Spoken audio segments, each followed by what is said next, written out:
శుక్లాంబరధరం విష్ణుం శశివర్ణం చతుర్భుజం ప్రసన్నవదనం ధ్యాయేత్ సర్వవిఘ్నోపశాంతయేత్. గురుర్బ్రహ్మా గురుర్విష్ణుః గురుర్దేవో మహేశ్వరః గురుః సాక్షాత్ పరబ్రహ్మ తస్మై శ్రీగురవై నమః. వ్యాసాయ విష్ణురూపాయ వ్యాసరూపాయ విష్ణవే నమో వై బ్రహ్మనిధయే వాసిష్ఠాయ నమో నమః. కూజంతం రామ రామీతి మధురం మధురాక్షరం ఆరుహ్య కవితాశాఖాం వందే వాల్మీకికోకిలం. శ్రుతిస్మృతిపురాణానాం ఆలయం కరుణాలయం నమామి భగవత్పాదశంకరం లోకశంకరం. వాగర్ధావివ సంపృక్తౌ వాగర్ధప్రతిపత్తయే జగతః పితరౌ వందే పార్వతీపరమేశ్వరౌ. సూక్తిం సమగ్రయతున స్వయమేవ లక్ష్మీః శ్రీరంగరాజమహిషీమధురైఃకటాక్షైః. వైదగ్ధ్యవర్ణగుణగుంభనగౌరవైర్యాం కండూలకర్ణకుహరాः కవయోధయంతి.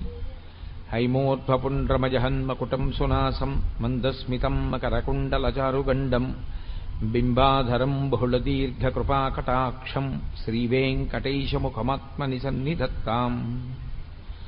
విమలపటీ కమలకుటీ పుస్తకరుద్రాక్షశస్తహస్తపుటీ కామాక్షీ పక్ష్మలాక్షీ కలిత విపంచీ విభాసి వైరించీ. మనోజవం మరుతతుల్యవేగం జితేంద్రియం బుద్ధిమతాం వరిష్టం.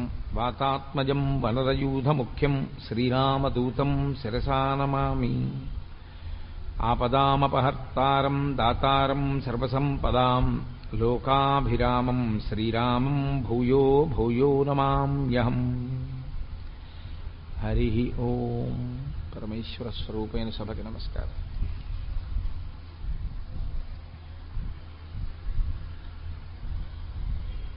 కురుక్షేత్రంలో యుద్ధభూమిలో నిలబడినటువంటి అర్జునుడు అటువంటి ధర్మక్షేత్రమునందు ధర్మమునందు వైక్లభ్యమును పొందాడు. తాను ఏ విహిత కార్యమును చేయవలసి ఉంటుందో తన కర్తవ్యమేదో ఆ కర్తవ్యమును విస్మరించి దాని స్థానంలో ఆ సమయమునందు తనకి అక్కరలేనటువంటి భూతదయ అనేటటువంటి గుణాన్ని తీసుకుని అక్కరలేని విషాదానికి లోనైనటువంటి కారణం చేత అక్కడ మళ్ళీ ధర్మాన్ని పునర్వ్యవస్థీకరించి స్థాపించి అర్జునుడికి కలిగినటువంటి మోహబుద్ధిని పోగొట్టి ఆయనని కర్తవ్యమునందు సుముఖుణ్ణి చెయ్యడానికి మహానుభావుడైనటువంటి కృష్ణ పరమాత్మ జగదాచార్యుడిగా ప్రారంభం చేసినటువంటి ప్రసంగంతో నిన్నటి రోజున ఒక ప్రారంభోపన్యాసం చేసి ఉన్నాను. ఆయన అశోచ్యానన్వశోచస్త్వం ప్రజ్ఞావాదాంశ్చ భాషసే అంటూ మొదలుపెట్టాడు. శోకించడానికి కారణం లేదు, అసలు నీవు శోకించవద్దు. ఇది సనాతన ధర్మమునందు ఒక అత్యద్భుతమైనటువంటి ప్రతిపాదన. నీవు అమృతస్వరూపుడవు, ఆనందస్వరూపుడవు, కాబట్టి అసలు నువ్వు విచారించడానికి కారణం లేదు, నువ్వు ఏడవడానికి కారణం లేదు. ఏడవడానికి కారణం లేకపోయినా ఏడవడానికి కారణాన్ని నువ్వు తెచ్చుకోవడానికి కారణం అవిద్య, అజ్ఞానము. రెండవ వస్తువు ఒకటి ఉన్నది అన్న భ్రాంతి చేత అది వెళ్ళిపోతుందేమోనని ఒక బాధ, దాని యందు ఉన్న రాగము చేత దాని వందు ఉన్నటువంటి అభిమానము చేత అది వెళ్ళిపోతే తట్టుకోలేని పరిస్థితి. రెండవది ఒక్కొక్క వస్తువు ఎందున్నటువంటి ద్వేషము, ఆ ద్వేషము చేత అది ఉండిపోయిందనేటటువంటి బాధ. రెండూ బాధకి కారణములే. అతిగా ప్రేమించిన చోట ఆ వస్తువు ఉండదేమోనని బాధ, అతిగా ద్వేషించిన వస్తువు ఉండిపోయింది అని బాధ. రెండూ శోకమునకు కారణములే తప్ప రెండిటిలో ఏదీ కూడా అంతరాయము లేనటువంటి ఆనందమును ఇవ్వగలిగినటువంటి వస్తువులు కౌ. అందుకే అశోచ్యానన్వశోచస్త్వం ప్రజ్ఞావాదాంశ్చ భాషసే. శోకించవలసినటువంటి స్థితి, శోకించడానికి కారణము లేని చోట శోకమునకు కారణాన్ని వెతుక్కుని ఏడుస్తున్నావు నువ్వు అంటూ ఆయన ఒక అత్యద్భుతమైన మాట అంటారు అర్జునుడితోటి. నేను ఒక వరుసక్రమంలో ఏమీ ఆ శ్లోకాలని స్పృశించడం లేదు. నేను 7 రోజుల ప్రసంగం కాబట్టి ఒక విహంగ వీక్షణంగా మాట్లాడుతున్నాను. క్షుద్రం హృదయ దౌర్బల్యం త్యక్తోత్తిష్ట పరంతప అంటారు. పరంతప అని పిలిచారు. పరంతప అంటే శత్రువులను దునుమాడగలిగినటువంటి వాడా, శత్రువులను తపింప చెయ్యగలిగినటువంటి వాడా, అంతటి సమర్థత కలిగినటువంటి వాడా, ఎంతమంది శత్రువుల్ని? అర్జునుడికి యుద్ధరంగంలో నిలబడేటటువంటి వాళ్ళు వ్యతిరేకంగా 3 లోకములే వచ్చి నిలబడిన, దేవతా సమూహములే వచ్చి నిలబడిన, దేవేంద్రుడే వచ్చి నిలబడిన ఆయన ముందు నిలబడలేరు. అటువంటి శక్తి పొందినవాడు పుట్టిన తరువాత కాదు, పుట్టక ముందు. పుట్టక ముందు ఈ శక్తి ఎలా వచ్చిందండి? శరీరం ఉంటే కదా శక్తి. అసలు శరీరం రాకముందు ఈ శక్తి ఎలా వచ్చింది అని మీకు అనుమానం రావచ్చు. మహాభారతం ఈ మధ్యనే కదా ఆదిపర్వం విన్నారు. పాండురాజు గారు సంవత్సరం పాటు తపస్సు చేశాడు ఇంద్రుణ్ణి ఉద్దేశించి. కుంతీదేవిని 1 ఏడాది పాటు వ్రతములు చేయమన్నాడు. ఇంద్రతేజస్సుని భరించగలిగినటువంటి గర్భాన్ని పొంది ఉండడం కోసమని. తాను తపస్సు చేస్తే ఇంద్రుడు ప్రత్యక్షమయ్యాడు. ఏం కావాలని అడిగాడు. 3 లోకములను జయించగలిగినటువంటి వీరుడు నాకు కొడుకుగా కావాలి. ఇప్పుడు అసలు అర్జునుడు పుట్టనూ లేదు.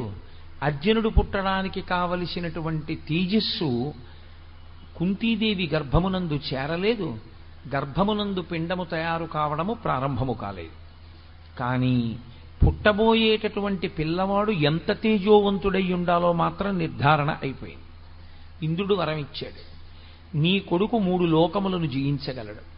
ఇక్కడ 3 లోకములను జయించగలడు అన్న మాటకు అర్థం రావణాసురుల్లాగా తన ప్రయోజనం కొరకు గెలిచేటటువంటి వాడు కాడు. అందుకే ఆ పరాక్రమం, ఆ శక్తి దుర్వినియోగం అయిపోయి సమాజమునకు కంటకము కాకూడదు. అందుకే ముందు ధర్మదేవతానుగ్రహంగా ధర్మరాజునికి అన్నాడు పాండురాజు. ధర్మదేవత వెనక నడిచేటటువంటి తేజస్సు, ధర్మమును అనుసరించవలసిన తేజస్సు. ధర్మరాజు గారు ఏం చేస్తున్నారో దాన్ని అనువర్తించవలసినటువంటి పరాక్రమం. ఆ ధర్మరాజు గారు యుద్ధం చెయ్యడానికి అనుమతి అడుగుతున్నారు భీష్మద్రోణాదులను కురుక్షేత్రంలో. ఆ ధర్మరాజు గారి తమ్ముడు ఆయన బాటలో వెళ్ళవలసినటువంటి వాడు అక్కరలేనటువంటి మెట్ట వేదాంతం అంతా తీసుకొచ్చాడు. పతంతి పితరో హ్యేషాం లుప్త పిండూదక క్రియాహ అంటున్నాడు. నేను యుద్ధం చెయ్యను, నేను వీళ్ళని చంపను, నాకు చంపడం ఇష్టం లేదు, ఈ నిత్తుటికూడు నాకు వద్దు, నాకు ఈ రాజ్యం వద్దు, నేనే దుర్యోధనుడి చేతిలో చనిపోతానంటున్నాడు. ఇటువంటి స్థితిలో ఆయన అంటున్నారు కృష్ణ పరమాత్మ, క్షుద్రం హృదయ దౌర్బల్యం. ఈ మాట అప్పుడు కాదు, కురుక్షేత్రంలో కాదు, ధర్మక్షేత్రంలో. ఈ మాట మానవాళి ఎంతకాలం ఉంటుందో, ఈ లోకములు ఎంతకాలం ఉంటాయో అంతకాలము ఈ మాట పనిచేస్తుంది. అందుకే భగవద్గీత యొక్క శక్తి అటువంటిది. క్షుద్రం హృదయ దౌర్బల్యం. క్షుద్రము అంటే అంతకన్నా హేయమైనది, అంతకన్నా నీచమైనది, అంతకన్నా తిరస్కరింపబడవలసినది, అంతకన్నా వర్జింపవలసినది వేరొకటి లేదు. అది క్షుద్రం. ఏది క్షుద్రం? హృదయ దౌర్బల్యం. మనసు బలహీనపడిపోవుట, మనసు దౌర్బల్యమును పొందుట. అంటే మనసుకి ఉండవలసినటువంటి బలాన్ని మనసు కోల్పోవడం. ఇప్పుడు మీరు ఒక విషయాన్ని చాలా జాగ్రత్తగా గమనించాలి. కృష్ణ పరమాత్మ మాట్లాడుతున్న దాంట్లో ఆయన అంటున్నారు, నీకు హృదయ దౌర్బల్యం ఏర్పడినది, దీన్ని త్యక్తోత్తిష్ట పరంతప, దీన్ని విడిచిపెట్టి ఉత్తిష్ట లే. ఇప్పుడు విడిచిపెట్టడానికి అర్జునుడు పట్టుకున్నాడా దౌర్బల్యాన్ని? మోహమునకు ఎప్పుడైతే వశుడయ్యాడో, ఎప్పుడైతే అటువంటి మోహము తనని ఆక్రమించడానికి, తన బుద్ధిని కప్పడానికి, వివేచనతో ఆలోచించడం అన్నది పక్కన పెట్టేశాడో అప్పుడు ఆ మోహం వచ్చేసింది. ఆ మోహము చేత అక్కర్లేనటువంటి బలహీనత వచ్చింది. ఇప్పుడు ఇది హృదయ దౌర్బల్యం అయిపోయింది. ఆయనకి శరీరమునందు బలం లేకపోలేదు. అర్జునుడు అప్పుడు ఆ కూలబడినప్పుడు కూడా అంతే బలవంతుడు. ఆయనకి ఏం నీరసం వచ్చో లేకపోతే గుండెపోటు వచ్చో పడిపోలేదు. ఆయన విపరీతమైన బలం ఉన్నవాడై పడిపోయాడు. గాంధీవం పట్టుకోగలిగిన వాడై గాంధీవం వదిలిపెట్టేశాడు. అస్త్రములను ప్రయోగించగలిగిన వాడై ప్రయోగించనంటున్నాడు. అంతమందిని చంపగలిగిన వాడై నేను చంపనంటున్నాడు. దీనికి కారణం ఆయనకి శరీరంలో ఏమైనా నీరసం వచ్చిందా, మనసులో బలహీనత వచ్చిందా? మనసులో బలహీనత వచ్చింది. క్షుద్రం హృదయ దౌర్బల్యం. ఇందువల్ల అలా వస్తుంది అంటే మీరు ఇక్కడ ఒక చిన్న విషయాన్ని గమనించవలసి ఉంటుంది. శరీరము స్థూలము, మనసు సూక్ష్మము. ఈ రెండింటికి ఉండే పెద్ద తేడా అక్కడ ఉంటుంది. ఏది సూక్ష్మమై ఉంటుందో దానిని వశం చేసుకోవడం కష్టం, ఏది స్థూలమై ఉంటుందో దాన్ని వశం చేసుకోవడం తేలిక. మీరు ఒక వ్యక్తి శరీరాన్ని వశం చేసుకోగలరు. ఒక వ్యక్తి సమాజంలో దొంగతనాలు ఎక్కువ చేస్తున్నాడు, సమాజంలో చెయ్యకూడని పనులు చేస్తున్నాడు. మీరు ఆ వ్యక్తిని తీసుకెళ్ళి, ఆ వ్యక్తి యొక్క శరీరాన్ని తీసుకెళ్ళి ఓ కారాగారంలో పెట్టగలరు, ఓ 2 ఏళ్ళు 3 ఏళ్ళు. ఆ వ్యక్తి యొక్క మనస్సు యందు పరివర్తన తీసుకురాగలదా కారాగారమో అని నన్ను అడిగారనుకోండి, తీసుకురావచ్చు, తీసుకురాలేకపోవచ్చు, లేదా అతను అంతకన్నా పెద్ద దొంగ కావచ్చు. ప్రతీకార బుద్ధిని పెంచుకున్నవాడై నన్ను ఫలానా అప్పుడు నేను యామరపాటుగా ఉన్నప్పుడు పట్టుకున్నారు కనుక నేను అసలు యామరపాటు పొందకుండా నేను సమాజాన్ని ఇబ్బంది పెడతాను అని అన్నాడు అనుకోండి, ఇప్పుడు మీరు అతని శరీరాన్ని బంధించగలిగారేమో కానీ అతని మనసులో పరివర్తన ఏమైనా తీసుకురాగలిగారా? మీరు తీసుకురాలేరు. స్థూల శరీరాన్ని వశం చేసుకోవచ్చు, బంధించవచ్చు. స్థూల శరీరాన్ని మీరు తీసుకొచ్చి కట్టి పడేయచ్చు మీ దగ్గర. కానీ సూక్ష్మ శరీరాన్ని మీరు వంచలేరు, మీ తరం కాదది. అది తనంత తానే మారవలసి ఉంటుంది. అది మారేది దేనికి అంటే ఒక్క బోధకు మాత్రమే మారుతుంది. పరివర్తన తనంత తాను మార్పు చెందితే అది సద్బుద్ధితో ఉంటుంది. అది అలా సద్బుద్ధితో ఆలోచన చెయ్యనంత కాలం అది దుర్బుద్ధితోనే ఉంటుంది.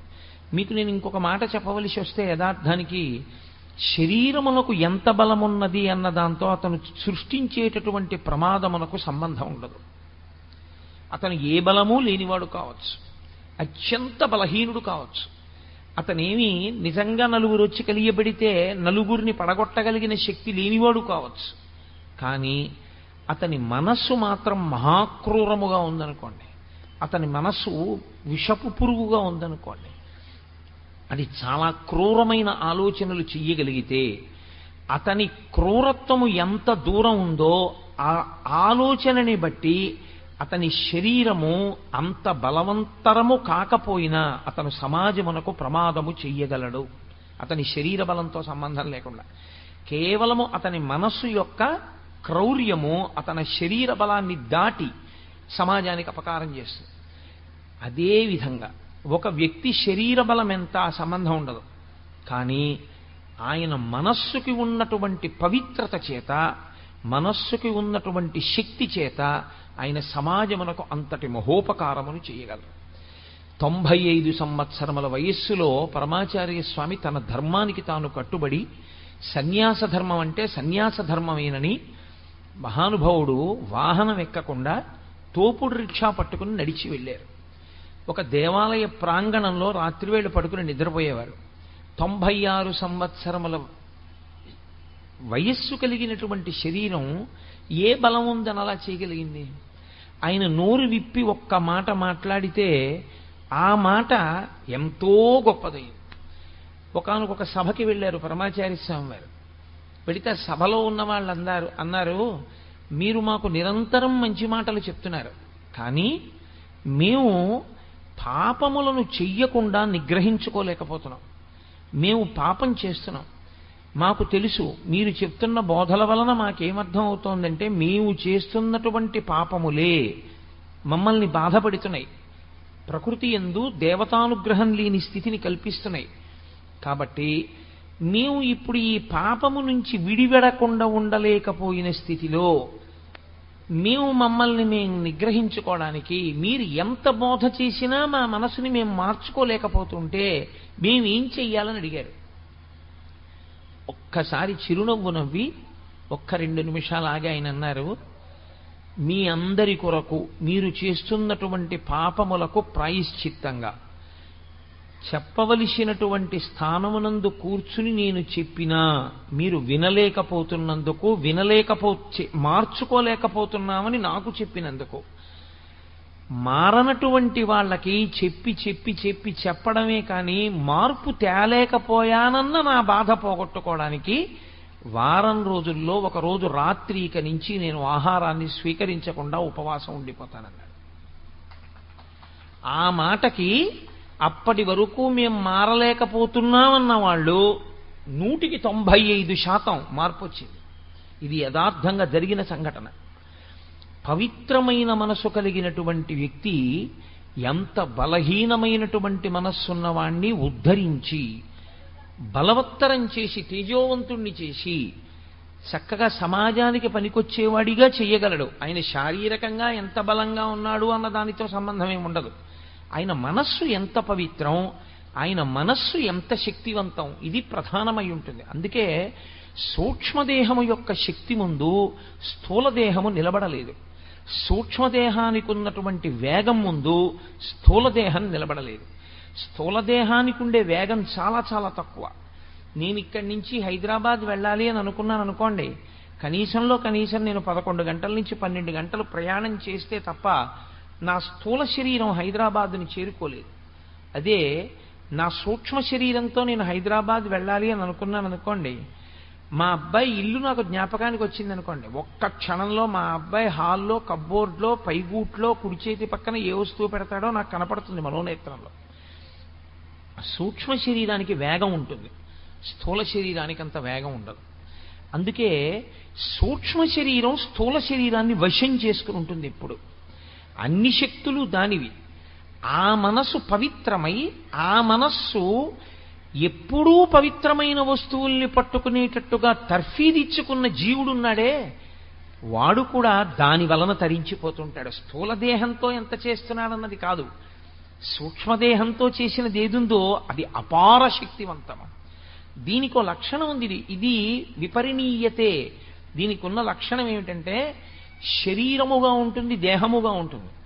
శరీరము అన్న పేరు చేత దీనికి శిథిలమవడమే దీని యొక్క లక్షణం. ఇది పెరుగుతోంది అంటే దీని సంధిబంధములు విడిపోతాయి, దీని యందు ప్రజ్వరుడు ప్రవేశిస్తాడు. ఇది నానాటికి మారిపోతుంది. నానాటికి మారిపోయి చిట్ట చివరికి ఏమవుతుందంటే ఇది దహింపబడుతుంది. దీన్ని తీసుకెళ్లి కాల్చేస్తారు. కాబట్టి దీని చిట్ట చివర ఏం జరుగుతుంది అంటే, మీరు ఎంత గౌరవంగా శరీరాన్ని చూశారు, ఎంత ప్రేమగా చూశారు, ఆ శరీరం లోకంలో ఎన్ని గౌరవాలు పొందింది, ఎన్ని దండలు వేయించుకుంది, ఎంతమందితో నమస్కారాలు పెట్టించుకుంది, ఆయన మాట్లాడితే ఎన్ని వేల మంది విన్నారు, ఎన్ని నమస్కారాలు చేశారు, వీటితో ఏమీ సంబంధం ఉండదు. ఆ శరీరముతో ఉండగా ఆయన చేసుకున్న మంచి పనిది. కాబట్టి ఈశ్వర శాసనాన్ని ఆయన ఔదలదాల్చాడు. కానీ అది ఎంత గొప్ప శరీరమైనా కావచ్చు, ఎంతటి మహాత్ముడి శరీరమైనా కావచ్చు, తొట్టతొదకు మాత్రం కాలిపోవలసిందే, అథవా భూమి యందు కప్పి పెట్టబడవలసిందే తప్ప వేరొకలా శరీరంతో ఉండడం అన్నది మాత్రం సంభవం కాదు. అంతటి మహాత్ముడైన పరమాచార్య స్వామి వారైనా కూడా ఆయన శరీరం పంచభూతాల్లోకి వెళ్ళిపోవలసిందే. వివేకానందుడైనా వెళ్ళిపోవలసిందే, రామకృష్ణ పరమహంస అయినా వెళ్ళిపోవలసిందే. శరీరములు వెళ్ళిపోతాయి. కాబట్టి మనస్సు అది శక్తివంతమై ఉంటుంది. ఇది ఎంత జర్జరీభూతమైపోనివ్వండి, ఇది ఎంత వృద్ధాప్యమును పొందనివ్వండి, మనస్సు బలంగా ఉందనుకోండి, మనస్సు తేజోవంతంగా ఉందనుకోండి, మనస్సు పవిత్రంగా ఉందనుకోండి, అది మాట్లాడిన ఒక్క మాట లోకానికంతటికీ ఉపనిషత్తు అయి కూర్చుంటుంది. అందుకే వేదాంతము అనుభవంలోకి రావాలి, వేదాంతము మనస్సుని పవిత్రం చేయడానికి పనికి రావాలి. అనుష్ఠానమునకు పనికిరాని ధర్మము తాను ఆచరించడానికి, తన మనసుకు పట్టించుకోవడానికి పనికిరాని వేదాంతము తనకు అక్కరకు వచ్చేవి కావు. శుష్క వేదాంతం అని లోకంలో మాట, తాను ప్రసంగించడానికి మాత్రమే పనికొచ్చే వేదాంతం తనని నిజ జీవితంలో ఉద్ధరించేది కాదు. నిజంగా మనసుని పట్టిన వేదాంతం ఏదో అదే నిజంగా మనిషిని తరింపజేస్తుంది. రామకృష్ణ పరమహంస ఒక మాట చెప్తుండేవారు. వెనకటికి ఒక ఆయన ఉపన్యాసాలు చెప్తుంటే ఆయన బావమరిది గారు వచ్చేటింటికి, ఆయనతో పాటు ఉపన్యాసాలకు వెళ్ళి వినుస్తుండేవాడు. వచ్చి అక్కగారి దగ్గరికి వెళ్ళి, అక్క బావ ఎంత బాగా చెప్పారనుకుంటున్నావు, అబ్బో బావగారి మాటలు వింటుంటే ఇంకా పెళ్లి చేసుకోవాలనిపించట్లేదు, ఎంత గొప్పగా చెప్పారే అనేవాడు. రోజు భార్య అనేది భర్త దగ్గర, ఏమండి మీరు ఆ ఉపన్యాసాలకు వెళ్ళినప్పుడు వాడిని తీసుకెళ్తున్నారు, పిల్లవాడు వాడు వైరాగ్యం పొందుతున్నాడు, వాడేమో చిచి ఇంకా నాకు అక్కర్లేదక్క, నాకు అసలు ఇష్టం లేదు, ఇంకా జీవితం అంటే అసహ్యం పుట్టేసింది, బావగారి మాటలు విన్న తర్వాత ఇంకా పెళ్లి ఏమిటి, జీవితం ఏమిటి, సంసారం ఏమిటి అనిపిస్తోంది అంటున్నాడు. వాడు ఏ సన్యాసుల్లోకి వెళ్ళిపోతాడో భయంగా ఉందండి అని. అంటే భర్త అనేవాడు రోజును భయపడకే, అసలు నిజంగా నోటితో ఇన్ని మాటలు మాట్లాడిన వాడు ఎవడుంటాడో వాడు సంసారాన్ని విడిచిపెట్టడు. ఎవడు నిజంగా వైరాగ్యాన్ని పొందాడో వాడు చెప్పి చెప్పకుండా పోతాడు, వెళ్ళిపోతాడు. రోజు ఆవిడ అలాగే అంటుండేది, ఆయన అలాగే అంటుండేవాడు.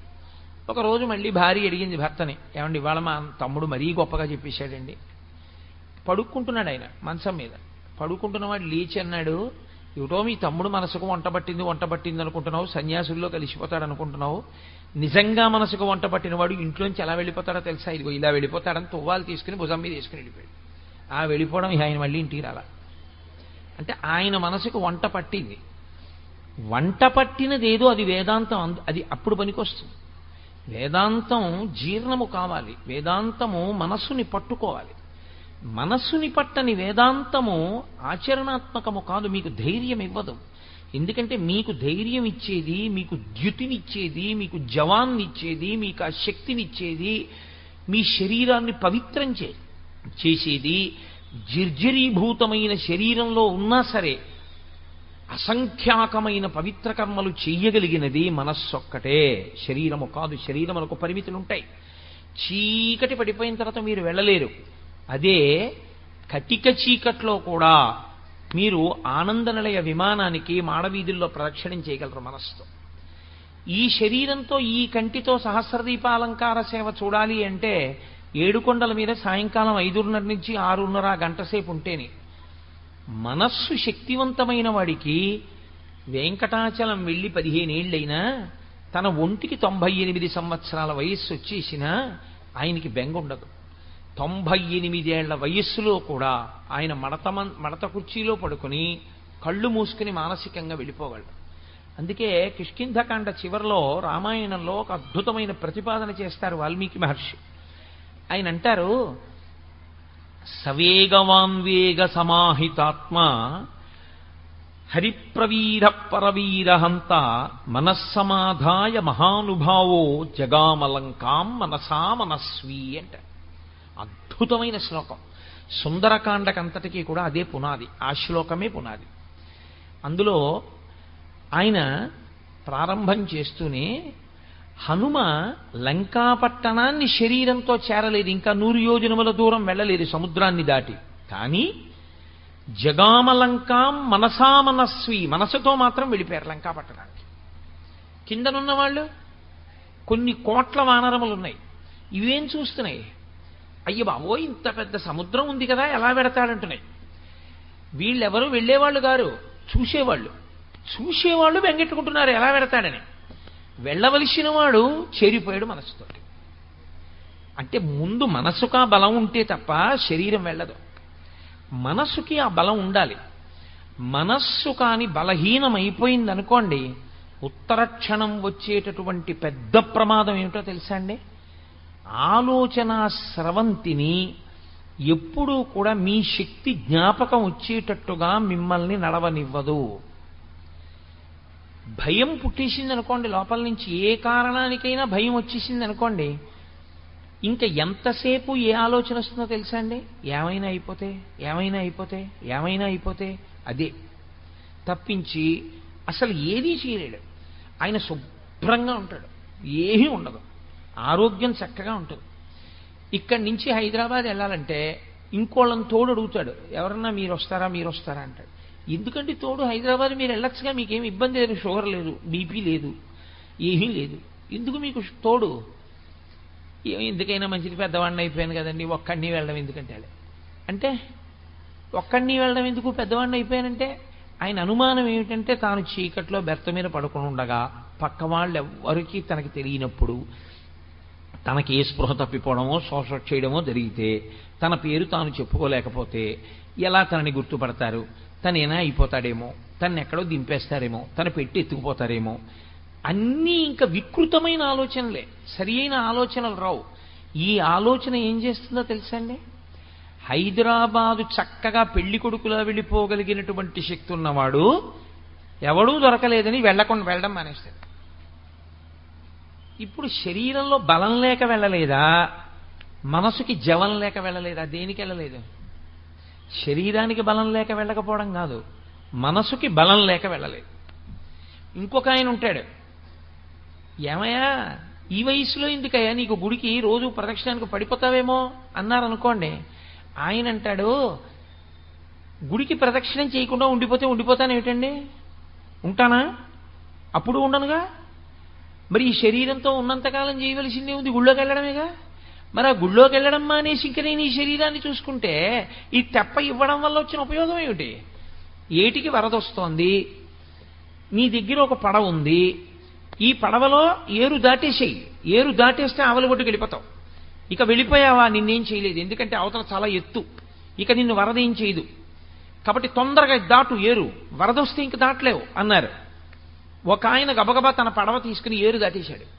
ఇంకొక ఆయన పడవ వంక చూసుకుని, బా ఇంత చక్కటి పడవ, ఇంత బాగా రంగులు వేయించాను, ఇంత కష్టపడి చేయించాను, ఇప్పుడు ఇటువంటి పడవలో నేను ఎడుతుంటే ఏమో ఆయన చెప్పాడు కానీ గంట వరకు రాదని, తీరా నేను బయలుదేరగానే వరదొచ్చేస్తే ఈ పడవ తట్టుకోలేకపోతే, ఈ పడవ గభాలన తిరగబడిపోతే, నేను ఆ పడవలో ఉండిపోతే, బయటికి రాలేకపోతే, ఈలోగా కొట్టుకుపోతే, పోనీ అన్నాడు కానీ అంత కొట్టుకుపోతామా, యువతల ఒడ్డు నుండి ఒడ్డునేగా ఉన్నాను అని పడవెక్కకుండా పడవను దాచుకుని ఒడ్డుని నించున్నాడు.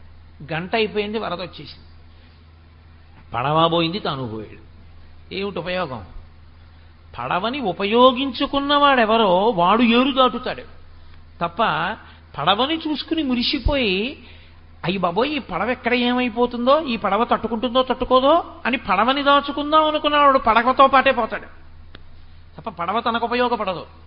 పరమేశ్వరుడు ఈ శరీరాన్ని ఎందుకు ఇచ్చాడంటే దీన్ని తెప్పని చేసుకుని దాటు సంసార సముద్రాన్ని. దాటేటప్పుడు నీవు ఒక గొప్ప ప్రయోజనం కావాలి అంటే ఖచ్చితంగా కష్టపడవలసి ఉంటుంది. నేను ఒక ఉపన్యాసం చెప్పాలి అని అనుకుంటే, ఒక గంట సేపు మాట్లాడాలి అని నేను అనుకుంటే, ఒక గంట సేపు నేను ఇలా స్థిమితంగా కూర్చోవలసి ఉంటుంది. ఒక గంట సేపు నేను దేని గురించి మాట్లాడుతున్నానో దాని మీదే దృష్టి పెట్టవలసి ఉంటుంది. నా ఎదురుగుండా వీడియోగ్రాఫర్లు తిరుగుతున్నా, ఫోటోగ్రాఫర్లు తిరుగుతున్నా, వాళ్ళ పని వాళ్ళు చేస్తున్నా, అది నా దృష్టికి భంగపాటైనా, అది నా దృష్టి కేంద్రీకరణని పాడు చేస్తుందని నాకు తెలిసినా నేను చూసి కూడా దాన్ని చూడకుండా ఉండాలి. నేను దాని మీద దృష్టి పెట్టాననుకోండి, వెంటనే నేను ఏం మాట్లాడుతున్నానో పోతుంది. కాబట్టి దానికి నేను సిద్ధపడగలిగితే నేను గంట సేపు ప్రసంగం చేయగలను, లేకపోతే నేను ప్రసంగం చేయలేను. ఆ కష్టం నేను భరించవలసి ఉంటుంది. నువ్వు ఈశ్వరుణ్ణి చేరడం అనేటటువంటి గొప్ప ప్రయోజనాన్ని పొందాలన్నా, అథవా ఉత్తమ లోకాల్ని చేరుకోవాలన్నా, లేదా కనీసం మళ్ళీ మనుష్య ఉపాధిలోకి రావాలన్నా నువ్వు దీంతో కొంత కష్టం చేయవలసి ఉంటుంది.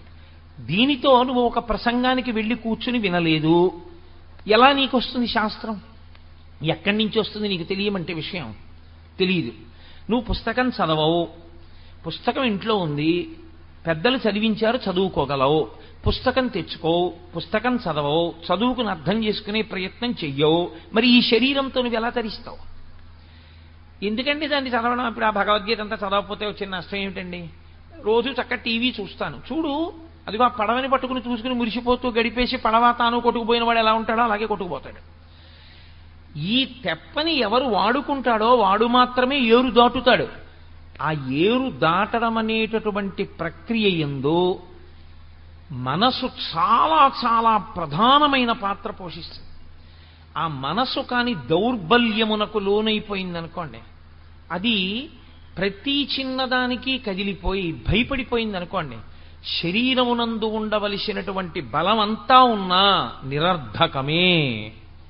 ఎందుకో తెలుసా అండి? శోకమునకు కొన్ని లక్షణాలు ఉంటాయి. శ్రీరామాయణంలో లక్ష్మణస్వామి చెప్తారు రామచంద్రమూర్తితో, శోకో నాశయితే ధైర్యం, శోకో నాశయితే ధృతం, శోకో నాశయితే సర్వం, నాస్తి శోక సమో రిపుః. ప్రపంచంలో శోకమును మించిన శత్రువు లేడు. ఎందుచేతనంటే శత్రువు ఏం చేస్తుంటాడంటే ఎప్పుడూ వీడిని ఎలా పాడు చేద్దామని చూస్తాడు. శోకం ఏం చేస్తుందంటే ఎవరు శోకమును పొందారో వాణ్ణే పాడు చేసేస్తుంది.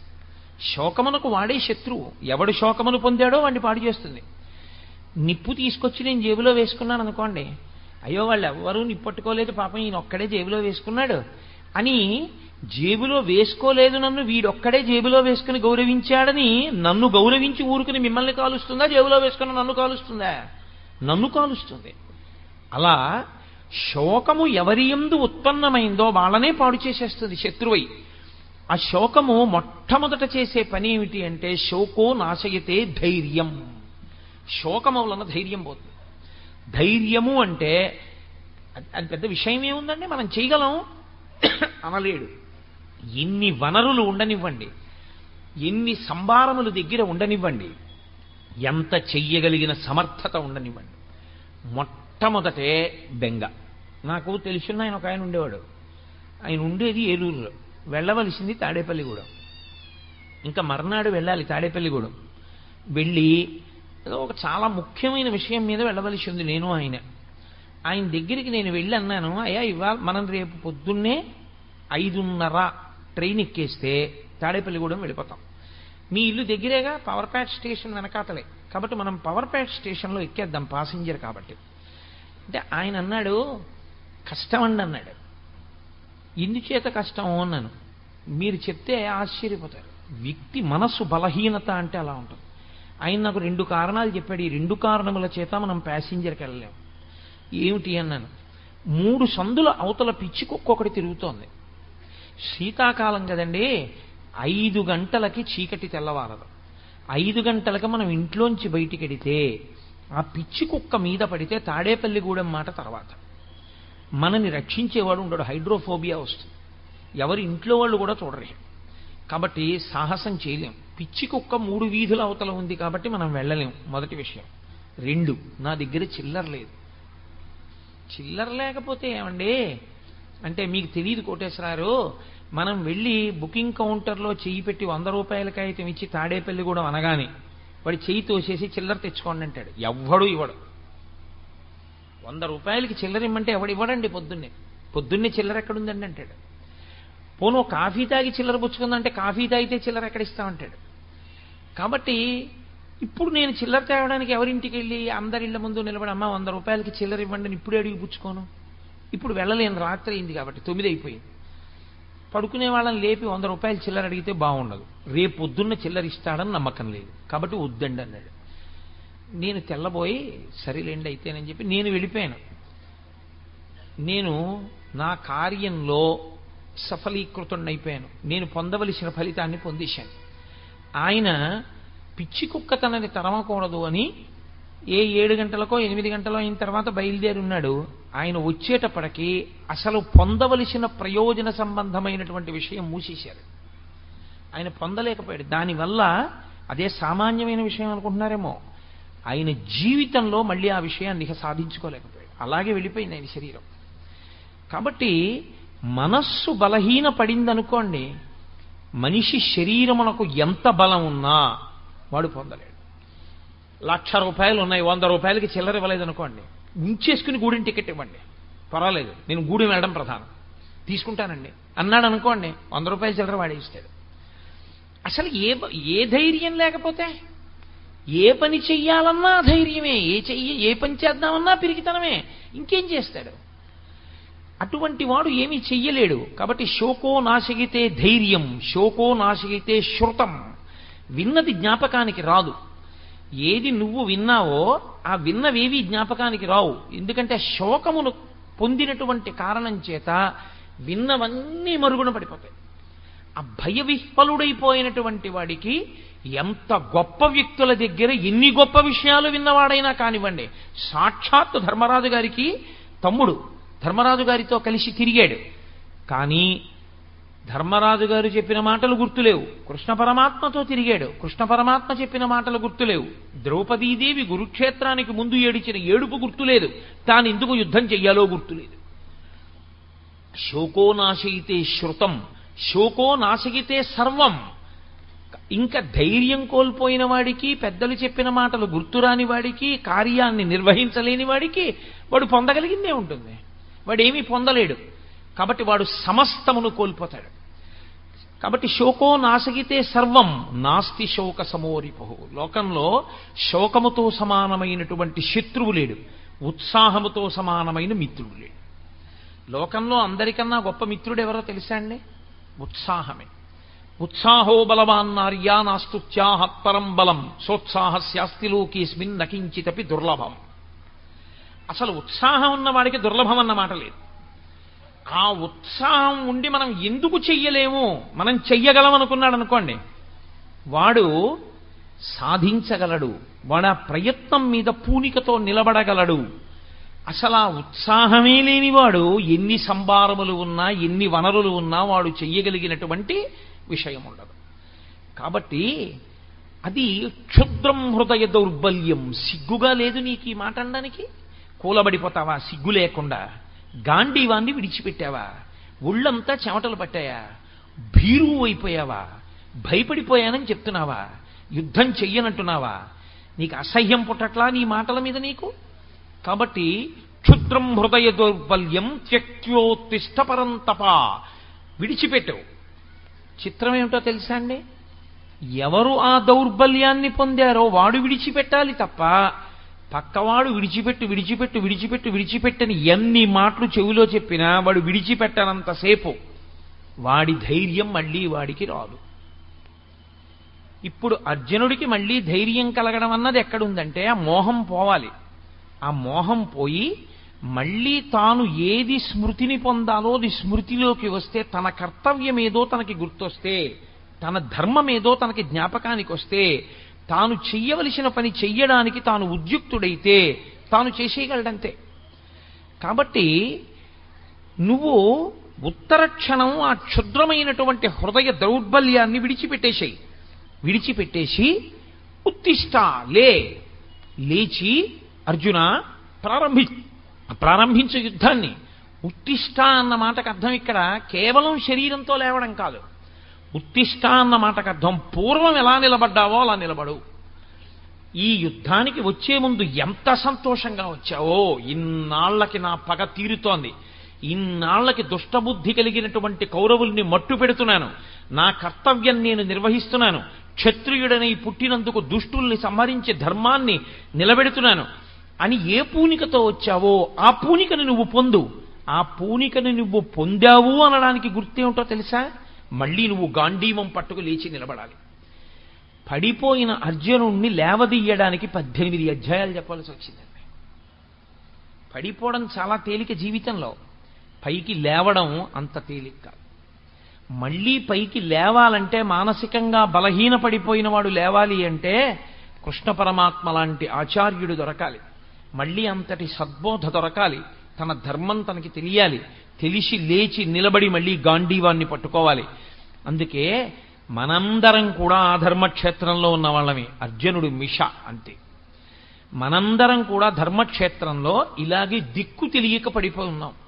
మనం ఏం చెయ్యాలో మనకి తెలియదు, మన ధర్మం ఏమిటో మనకి తెలియదు, మనం ఎలా ప్రవర్తించాలో మనకి తెలియదు, మనం ఈశ్వరుణ్ణి ఎలా ఆరాధించాలో మనకి తెలియదు, సభలోకి వస్తే ఎలా కూర్చోవాలో మనకి తెలియదు, ఎదురు కుర్చీ మీద కాళ్ళు పెట్టి పెద్దల ముందు కూర్చోవచ్చో కూర్చోకూడదో కూడా మనకి తెలియదు. తెలియని స్థితిలో సభలో పడిపోయి ఉన్నటువంటి వాళ్ళని ఉద్ధరించడానికి భగవద్గీత వస్తుంది. కాబట్టి ప్రతి చిన్న విషయాన్ని స్పృశించడానికే భగవద్గీత. నీ ధర్మాన్ని నువ్వు తెలుసుకోగలిగితే, నీ ధర్మమునందు నువ్వు నిలబడగలిగితే అదే నీ కర్తవ్యం. నేను ఈ సభకు వచ్చినప్పుడు మా ఆఫీస్ నుంచి వచ్చినట్టు ప్యాంటు చొక్కాతో రావచ్చు. ప్యాంటు చొక్కాతో వచ్చి కూర్చున్నా నేను భగవద్గీత చెప్పగలను. కానీ నేను ఎందుకు రాలేదు? నాకో ధర్మం ఉంది, నాకో కర్తవ్యం ఉంది. నేను ఇక్కడ భగవద్గీత మాట్లాడేటప్పుడు నేను ఒక వైదికమైన దుస్తులతో రావాలి. ఒక గోరు చుట్టు కోసే డాక్టరు ప్యాంటు చొక్కా వేసుకుని బూట్లు వేసుకుని ఉన్న గోరు చుట్టు కొయ్యగలడు. కానీ ఆకుపచ్చటి సూటు వేసుకొచ్చిన ప్యాంటు చొక్కా బయట వదిలేసి పర్సు, సెల్ ఫోను, వాచి, ఉంగరాలు కూడా తీసేసి కాంపౌండర్కి ఇచ్చేసి ఆపరేషన్ థియేటర్లోకి ఎందుకు వెళ్తున్నాడు? కర్తవ్యతా నిష్ఠ, ఒక మర్యాద. సన్యసించిన వ్యక్తి నేను సర్వసంగ పరిత్యాగిని అని కాషాయం ఎందుకు కట్టుకుంటున్నాడు? ఇంకా తాను పట్టుకోవలసింది ఏమీ లేదు అని గుర్తు. నేను అన్నీ విడిచిపెట్టేశానని గుర్తు ఏమిటంటే ఆయన పట్టుకున్న కాషాయం. ఒక్కొక్కటి ఒక్కొక్క దాన్ని సంకేతిస్తుంది. నువ్వు దేని కొరకు వచ్చావో దాని కొరకు నీ కర్తవ్యాన్ని నిర్వహించడానికి కావలసిన ధర్మాన్ని నువ్వు పట్టుకోవాలి. అలా నువ్వు నిలబడగలగాలి, అలా నువ్వు కూర్చోగలగాలి, అలా నువ్వు ఎలా ప్రవర్తించాలో అలా ప్రవర్తించగలగాలి. యుద్ధభూమికి వచ్చినటువంటి వాడు భూతదయ గురించి మాట్లాడడానికా ఇన్ని తపస్సులు చేసి అస్త్రాల్ని పొందింది? ఇన్ని అస్త్రాలు పొందినవాడు ధర్మాన్ని నిలబెట్టవలసిన వాడా? క్షత్రియుడు సన్యాస ధర్మాన్ని, బ్రాహ్మణ ధర్మాన్ని స్వీకరించి భూతదయ అంటూ ఉపన్యాసాలు చెప్పి ఇంటికి వెళ్ళిపోవడానికే? అదే క్షత్రియుడు చేయవలసిన పని. ఎంత మోహానికి లోనైపోయావు! క్షుద్రం హృదయ దౌర్బల్యం. నీకక్కర్లేని ధర్మాన్ని నువ్వు పట్టుకున్నావు, దానివల్ల వచ్చింది నీకు ఈ దౌర్భాగ్యం అంతా, దానివల్ల వచ్చింది ఈ దౌర్బల్యం అంతా. నీ ధర్మాన్ని నువ్వు పట్టుకో. ఈ భూతదయ గురించి మాట్లాడవలసిన వాడు బ్రాహ్మణుడు, ఈ భూతదయ గురించి ఉపన్యాసాలు చెప్పవలసిన వాడు బ్రాహ్మణుడు, ఈ భూతదయని పాటించవలసిన వాడు బ్రాహ్మణుడు. లోకంలో ధర్మం నిలబడడానికి అధర్మాన్ని పట్టుకున్న వాణ్ణి సంహరించి ధర్మాన్ని నిలబెట్టవలసిన వాడు క్షత్రియుడు. నీ ధర్మం, నీ కర్తవ్యం అది. ఒక ధర్మాన్ని విడిచిపెట్టి ఇంకో ధర్మాన్ని పట్టుకోవడం వల్ల వచ్చినటువంటి మోహబుద్ధి చేత కింద పడిపోయావు. ఇప్పుడు నువ్వు పురుషుడవై, ఇంత గొప్పవాడవై నపుంసకుడవయ్యావు. నువ్వు స్త్రీవా పురుషుడివా? సమాజంలో ఎక్కడ ఉన్నా నువ్వు ప్రశ్నే. స్త్రీ సభలోకి వచ్చిందనుకోండి ఇబ్బంది లేదు, పురుషుడు సభలోకి వచ్చాడనుకోండి ఇబ్బంది లేదు. స్త్రీ ఇంట్లో ఉందనుకోండి ఇబ్బంది లేదు, పురుషుడు ఇంట్లో ఉన్నాడనుకోండి ఇబ్బంది లేదు. స్త్రీ రిజర్వేషన్ ఫామ్ పట్టుకుని రైల్వే కౌంటర్కి వెళ్ళింది అనుకోండి ఇబ్బంది లేదు, పురుషుడు రైల్వే రిజర్వేషన్ ఫామ్ పట్టుకుని రిజర్వేషన్ కౌంటర్కి వెళ్ళాడు అనుకోండి ఇబ్బంది లేదు. నపుంసకుడు రిజర్వేషన్ కౌంటర్ దగ్గర నుంచి ఎక్కడికి వెళ్ళినా ఇబ్బంది. ఎక్కడికి వెళ్ళినా ప్రశ్న, ఎక్కడికి వెళ్ళినా ఇబ్బంది. నపుంసకుడు.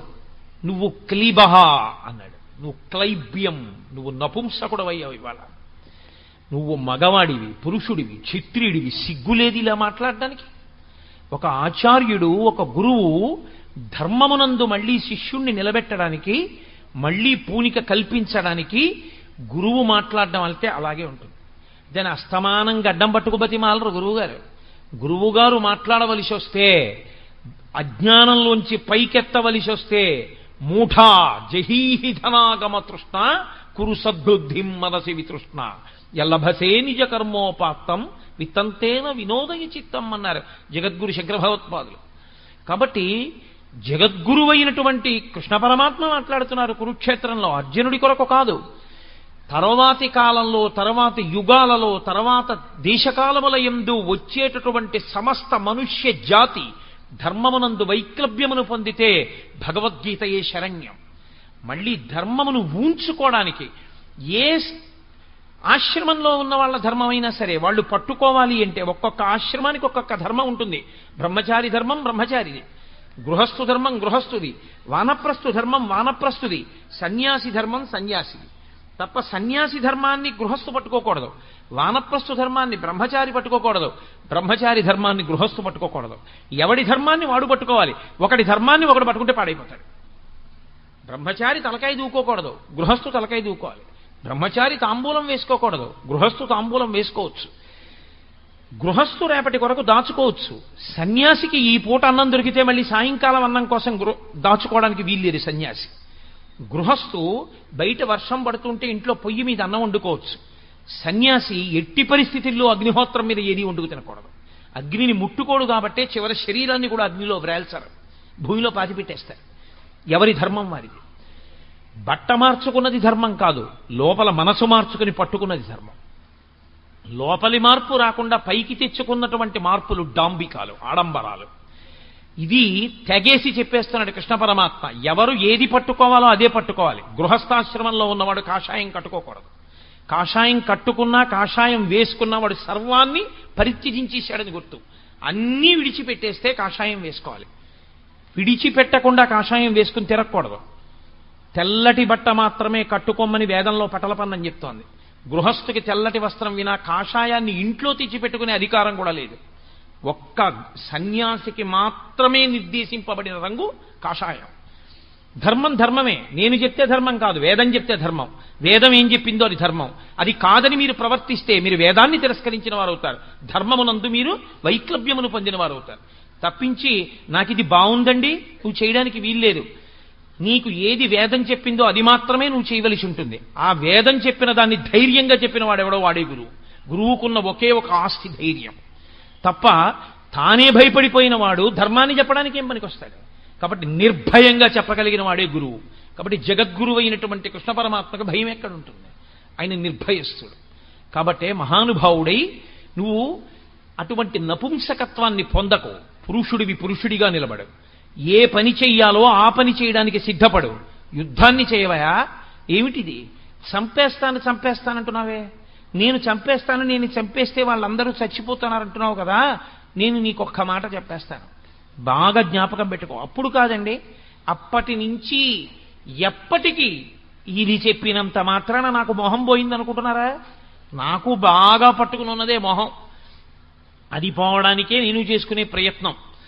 దేహినోస్మిన్ యథా దేహే కౌమారం యవ్వనం జరా తథా దేహాంతర ప్రాప్తి దేహిస్తత్యనుముచ్యతే ధీరస్తత్రనుముచ్యతే. నాయన బాగా విను అర్జున. లోకంలో దేహినోస్మిన్ యథా దేహే, దేహి అని ఒకడు ఉంటాడు, దేహము అని ఒకటి ఉంటుంది. ఇప్పుడు నా శరీరం ఉంది, నా శరీరము ఈ వస్త్రాన్ని కట్టుకుంది. ఈ వస్త్రము నేను కాదు. అజ్ఞానము చేత నేనేమంటూ ఉంటానంటే ఇది చూపించి ఇది నేనంటూ ఉంటాను. కానీ యథార్థమునకు ఇది కూడా నేను కాదు. దీని లోపల ఉన్నాను నేను, అసలు నేను లోపల ఉన్నాను. ఆ నేనన్నది ఏదుందో అదే అందరూ ఇలా చూపించినప్పుడు అంటారు. ఇలా చూపించినప్పుడు అందరూ చెయ్యిటి తిరిగితే అనేది నేను ఇక్కడ కూర్చుని నేను అన్నప్పుడు ఇలా చూపిస్తాను. మీరు ఎవరు నేనన్నా అలా తప్ప ఇంకోలా అనడానికి ఉండదు. అందరూ ఏమంటారంటే నేనన్నప్పుడు ఇలాగే చూపించుకుంటారు. నువ్వన్నప్పుడు నీకు నేను ఇలా అన్నారు, నేను మిమ్మల్ని చూపిస్తే నేనన్న ఇలా చూపించి నువ్వు అంటాను. అక్కడుంది అజ్ఞానం. మరి అందులో ఉన్న నేను ఇందులో ఉన్న నేను ఒకటే. అందులో ఉన్న నేను కాకలుంది, ఇందులో ఉన్న నేను కాకలుంది. అందులో ఉన్న నేనుకి దాహం ఉంది, ఇందులో ఉన్న నేనుకి దాహం ఉంది. ఇందులో ఉన్న నేనుకి బడలికుంది, అందులో ఉన్న నేనుకు బడలికుంది. అందులో ఉన్న నేనుకి వృద్ధాప్యం ఉంది, ఇందులో ఉన్నటువంటి నేనుకి వృద్ధాప్యం అంటే పై శరీరానికి ఉంది. లోపల ఉన్నటువంటి నేను మాత్రం ఎప్పుడు అలా సాక్షిగా ఉంటోంది. ఇవన్నింటినీ శరీరం పొందుతుంటే ఆ లోపల ఉన్న నేను దీనికి ఆకలేస్తోందని అందులోనూ తిని తృప్తి పొందుతోంది. ఇక్కడ లోపల ఉన్న నేను దీనికి ఆకలేస్తోందని ఇందులో ఏదైనా వేస్తే తృప్తి పొందుతోంది. ఇందులో ఉన్న నేను ఎలా తృప్తి పొందుతుందో ఆకలేసినప్పుడు అందులో ఉన్న నేను కూడా అలాగే తృప్తి పొందుతుంది. కాబట్టి నేను అన్నప్పుడు నాలో ఏదుందో అదే అందులోనూ ఉంది తప్ప ఇంకోటి లేదు. ఉన్నది ఆ పదార్థమే. ఆ పదార్థమే నేనన్నప్పుడు ఉంది, ఆ పదార్థమే నువ్వన్నప్పుడు ఉంది. కానీ అజ్ఞానమంతా ఎక్కడొచ్చేస్తోందంటే మధ్యలోకి నువ్వన్నప్పుడు వేరైపోతావు. వాడు ఏమైపోయినా పర్వాలేదు, నేను బాగుంటే బాగుండంటున్నాడు. కాదు, ఇందులో ఉన్నవాడికి దీనిలో ఆకలేసినప్పుడు, దీంట్లో పదార్థం పడేసినప్పుడు ఇది ఎలా తృప్తి పొందుతుందో, నాలో నేను అనబడేటటువంటిది ఎలా సంతోషిస్తుందో, ఆ నేనే అందులో కూడా ఉంది. ఆ నేను కూడా అలాగే సంతోషిస్తుంది. అందులో ఆకలేసినప్పుడు పడేస్తే పాపం అది కూడా ఖాళీగా ఉంది, అది కూడా అన్నం లేక ఏడుస్తోంది.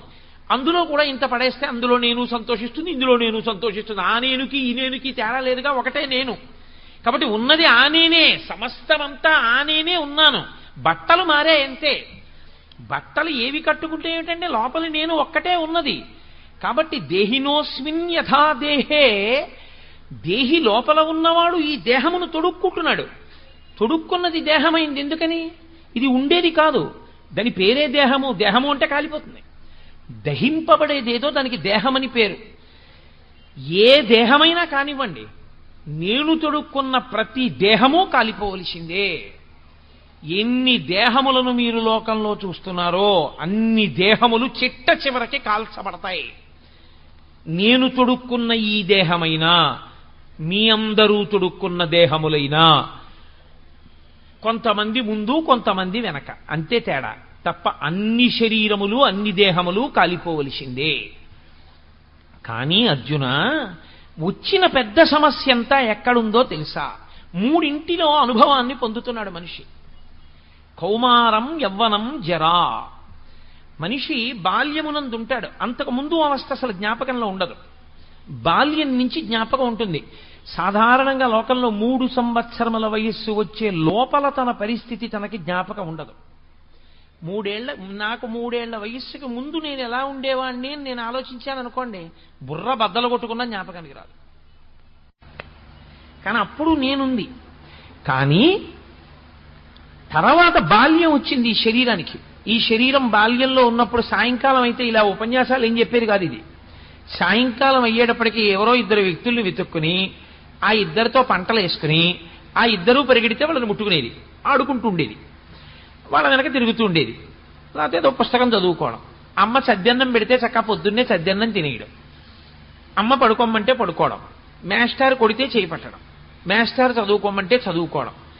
బాల్యంలో ఈ శరీరం ఉన్నప్పుడు నేను బాలుడను, నేను విద్యార్థిని, నేను చదువుకుంటున్నాను, నేను ఇంకా చిన్న వయస్సు, నాకు 8 ఏళ్ళు, నాకు 10 ఏళ్ళు, నేను పురుషుడను, నేను బాలుడను, నేను ఫలానా వారి కొడుకుని తెలుసుకుంది.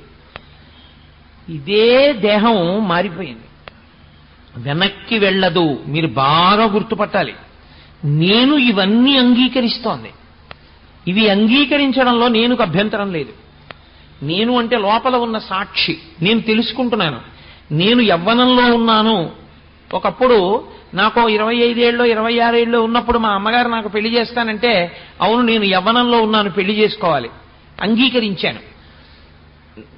అనురూపమైనటువంటి ఒక స్త్రీ కొరకు అన్వేషణ చేశాను, ఆమెని నా భార్యగా అంగీకరించాను. ఇప్పుడు యవ్వనంలో ఉండి నాకు మంచి ఒంట్లో ఓపికంది అని ఎవరో పెద్ద ఆయన నిచ్చెనెక్కబోతుంటే మీరేం ఎక్కుతారని నిచ్చిన బలేవారే, మీరు కింద ఉండండి, గబుక్కుని కాలు జారిందంటే ఇబ్బంది అని నేను ఎక్కాను. ఆయన నన్ను అనలేదు. ఏమయ్యా మరి నీ కాలు జారితే అనలేదు ఆయన. ఎందుకో తెలుసా? కాలు జారి కింద పడ్డా నాకేమవుతుంది ఇంకా, ఎందుకంటే యవ్వనంలో ఉన్నాను, బలం ఉంది కాబట్టి నేను ఎక్కగలను నిచ్చెన. ఆయన కూడా ఊరుకున్నాడు. నాకు బలం ఉన్నది, నేను ఉపవాసం చేస్తే ఇబ్బంది రాలేదు. తెల్లవారుజామున 3 గంటలకు పూజకు కూర్చుని మధ్యాహ్నం 11 గంటలకు పూజలోంచి పైకి లేచినా అంతసేపు వాసం పెట్టేసుకున్న వాడిని వేసుకున్నట్టే కూర్చుండిపోయినా నాకు వచ్చిన అభ్యంతరం ఏమీ లేదు. నేను యవ్వనంలో ఉన్నాను, తెలుసుకుంది నేను తెలుసుకున్నానప్పుడు కూడా నేను అంటే ఈ శరీరము యవ్వనములో ఉన్నది. దాటాను యవ్వనాన్ని. నాకు మనవలు పుట్టే వయసు వచ్చింది, నాకు మనవరాలో మనవడో పుడితే బాగుండు, నేను తాతనవుతున్నాను, నేను తాత కాబోతున్నాను, నాకు 50 ఏళ్లు దాటిపోయాయి, ఇంకొక 9 ఏళ్లు దాటిపోతే నాకు షష్ఠి పూర్తి అయిపోతుంది, నేను పుట్టిన సంవత్సరాన్ని నేను చూసేస్తాను, నా జుట్టు తెల్లబడిపోతోంది, నా చర్మం పూర్వం ఎంత గట్టిగా ఇలా ముడత లేకుండా ఉండేదో ఇప్పుడు అలా ఉండట్లేదు, నా చర్మం ముడతలు పడడం ప్రారంభం చేసింది, నేను పూర్వం ఏది తిన్నా జీర్ణం అయ్యేది, ఇప్పుడు ఈ శరీరం అలా జీర్ణం చెయ్యలేకపోతోంది, నేను పూర్వం ఎక్కువ తిన్నా నిద్రపోయి లేస్తే మళ్ళీ ఆకలేసేది, ఇప్పుడు ఈ శరీరంలోకి బాగుంది కదా అని పదార్థం ఎక్కువ పారేస్తే 2వ రోజు డాక్టర్ గారు అపాయింట్మెంట్ తీసుకోవలసి వస్తోంది, ఈ శరీరం మార్పు చెందుతోంది, ఇది వార్ధక్యంలోకి వెడుతోంది. ఇప్పుడు ఈ శరీరాన్ని, ఈ కళ్ళని కళ్ళజోడు తీసేసి అక్కడ పెట్టేసి చదువుకో అని పుస్తకం ఇస్తే చదవలేదు, ఈ కళ్ళు చూడలేవు, దీనికి కళ్ళజోడు ఎప్పుడూ ఉండాలి, కళ్ళజోడు ఇలా పెట్టుకుంటేనే చూడగలదు. అందుకని ఆఖరికి నేను రైల్వే అప్పర్ బెర్త్ మీద పడుకున్నా పక్కన ఓ చిన్న పాకెట్ లాంటిది ఉండాలి, కళ్ళజోడు మాత్రం దానికి తగల్చుకుని పడుకోవాలి. పరుసు అవి దాచుకోవచ్చు, కళ్ళజోడు దాచుకోవడానికి లేదు, దానికి తగల్చుకుని ఉండాలి. ఆఖరికి నేను మెడలో వేసుకున్న రుద్రాక్షలు తీసి తలగడా కింద పెట్టుకుని బెర్త్ మీద పడుకున్నవి స్టేషన్ వచ్చేసిందన్న కంగారులోనైనా లేచి మర్చిపోయి దిగిపోతానేమో కానీ కళ్ళజోడు మాత్రం మర్చిపోను. శరీరంలో అంతర్భాగం అయిపోయింది అది. ఎందుకని? ఆ కళ్ళజోడు లేకపోతే అసలు ఏమీ కనపడదు. కాబట్టి ఇప్పుడు కళ్ళజోడు లేకుండా నా శరీరము ఏమీ చూడలేదు, నా కళ్ళు చూడలేవు. పూర్వం ఇలా వింటే అలా వినపడేది, ఇప్పుడు ఎందుకో వినికిడి శక్తి తగ్గుతోంది. కాబట్టి ఈ శరీరమునందు మార్పు వచ్చేస్తోంది, ఇది వార్ధక్యమును పొందేస్తోంది, ఇది లొంగిపోతోంది, సంధిబంధములు విడుతున్నాయి. ఇక్కడ వరకు అంగీకరిస్తున్నాం. ఎలా అంగీకరిస్తున్నాం? లోపల ఉన్నటువంటి నేను ఏది ఉన్నదో అది మార్పు లేకుండా ఉంటుంది. అది మార్పు లేకపోతే కదండి మారేదాన్ని గ్రహించడం. అదే మారిపోయింది అనుకోండి, ఇంకదేం గ్రహిస్తుంది? వెళ్ళిపోతున్నటువంటి రైలుని, ఆ రైలు యొక్క వేగాన్ని ఎప్పుడు తెలుసుకోగలం? నిలబడిన రైల్లో మనం కూర్చుంటే. మనం వెడుతున్న రైలు వేగంగా వెళ్ళిపోతుంటే, అవతల రైలు వేగంగా వెళ్ళిపోతే ఆ రైలే అంత వేగంగా వెళ్ళింది అనుకుంటాం. ఆ రైలు కాదంత వేగంగా వెళ్ళింది, మనము అంత వేగంగా వెళ్ళిపోతున్నాం, అది అంత వేగంగా వెళ్ళింది. ఈ వేగం ఆ వేగం కలిపి అది తొందరగా వెళ్ళిపోయినట్టు అనిపిస్తుంది, మనము అంత తొందరగా ముందుకు వెళ్ళిపోయాం కాబట్టి. అది భ్రాంతి. అలా కాకుండా ఏది మారదో అది మాత్రం లోపల ఉంది, నేను ఉండి దీని మార్పులన్నిటినీ తెలుసుకుంటోంది. మీ స్టేటస్ ఏమిటని అడిగారు అనుకోండి, చైల్డ్ అని రాసింది ఒకప్పుడు, చెప్పింది లోపల నుంచి ఐఎమ్ స్టిల్ ఎ చైల్డ్, నేను ఇంకా పిల్లాడిని కాబట్టి చైల్డ్ అని రాయి అంది. ప్యాంటు వేసుకోకూడదు, నిక్కరు వేసుకో అని చెప్పింది, నిక్కరు వేసుకున్నాను. హాఫ్ టికెట్ అడుగు, హాఫ్ టికెట్ అడిగాను. నేను రైల్లో కూర్చుంటే సీటు కావాలనుకుందనుకోండి, ఒక తల్లి వచ్చి బాబు నా ఒళ్ళో కూర్చుందో కానీ దానా అన్న అని చెప్పి ఆవిడ కూర్చుని నన్ను ఆ తల్లి తన ఒళ్ళో కూర్చోపెట్టుకుంది. తన బిడ్డని ఎలా కూర్చోబెట్టుకుందో అలా కూర్చోబెట్టుకుంది. నాకు 18 ఏళ్లు దాటాయి, నేను యవ్వనంలో ఉన్నాను. ఇప్పుడు నా ధర్మం ఎలా మారిపోయింది? ఇప్పుడు నేను యవ్వనంలో ఉన్నాను, ఫుల్ టికెట్ ఇమ్మని అడుగుతాను. నేను చిన్నపిల్లాడప్పుడు నేను ఇలాగే ఎవరో ఒక ఆవిడ కూర్చోబెట్టుకుంటే ఒళ్ళో కూర్చున్నానండి అంటానా? అనను. అమ్మ మీరు కూర్చోండి, నాకు ఒంట్లో ఓపిక ఉంది, పర్వాలేదు తల్లి మీరు కూర్చోండి, నేను నించుంటాను, నిలబడగలనమ్మా, నాకు ఓపిక ఉందమ్మా అంటాను.